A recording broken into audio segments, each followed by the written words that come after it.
প্রিয় ভাইয়া, তোমাদের আর একদিন পরেই গণিত পরীক্ষা।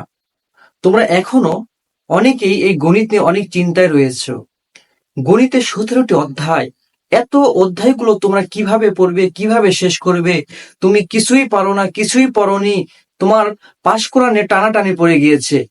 তো আমি তোমাদেরকে বলবো ভাইয়া, তোমাদেরকে আমি এমন কিছু টিপস দিব, এমন কিছু তোমাদেরকে আমি বলবো, তোমাদের মাত্র একদিনের মধ্যে প্রিপারেশন নিয়ে গণিতে পাশ করা একদম ইজি, একদম সহজ, এমন কিছু টিপস আমি তোমাদেরকে দেব। গণিতে মোট 17টি অধ্যায়। এই 17টি অধ্যায়ের মধ্যে তুমি যদি মাত্র 3টি অধ্যায় ভালো মতো পড়তে পারো, মাত্র 3টি অধ্যায় ভালো মতো পড়তে পারলেই তুমি পাস। ইনশাল্লাহ আমি তোমাকে গ্যারান্টি দিয়ে বলতে পারবো, ইনশাল্লাহ তুমি এই 3টি অধ্যায় পড়লে পাস করবে। এই 3টি অধ্যায়ের মধ্যে প্রথমটি হচ্ছে সেট অফ ফাংশন। তুমি যদি সেট অফ ফাংশন এই অধ্যায়টি খুবই সুন্দরভাবে পড়তে পারো, তাহলে ইনশাল্লাহ তুমি এখান থেকে 10 নম্বর উঠাতে পারবে।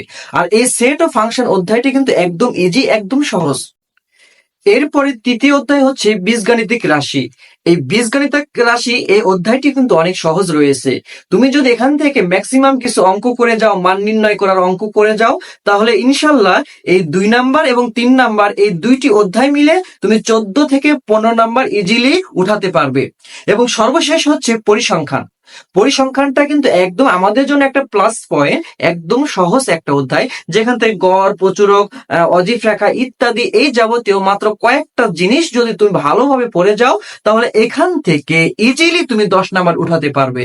তাহলে 2 নাম্বার, 3 নাম্বার এবং 17 নাম্বার অধ্যায়।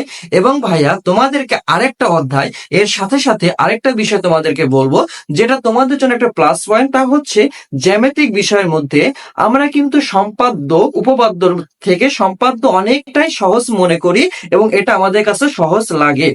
তো আমি তোমাদেরকে বলবো ভাইয়া, সম্পাদ্য আমরা কিন্তু ম্যাক্সিমাম সবাই কম বেশি পারি। তো তুমি যদি এই সম্পাদ্য গুলো ভালোভাবে পড়ে যাও, তাহলে এখান থেকে কিছু নাম্বার উঠাতে পারবে। তাহলে এই 2 নাম্বার, 3 নাম্বার, 17 নাম্বার এবং এই কিছু সম্পাদ্যর মাধ্যম দিয়ে তুমি ইজিলি ইনশাল্লাহ পাস করতে পারবে। এর জন্য আমরা এখন থেকে একদিন সময় হাতে রয়েছে, এই একদিনের মধ্যে এই অধ্যায়গুলো ভালোভাবে প্রিপারেশন নিয়ে আমরা পরীক্ষার হলে যাব।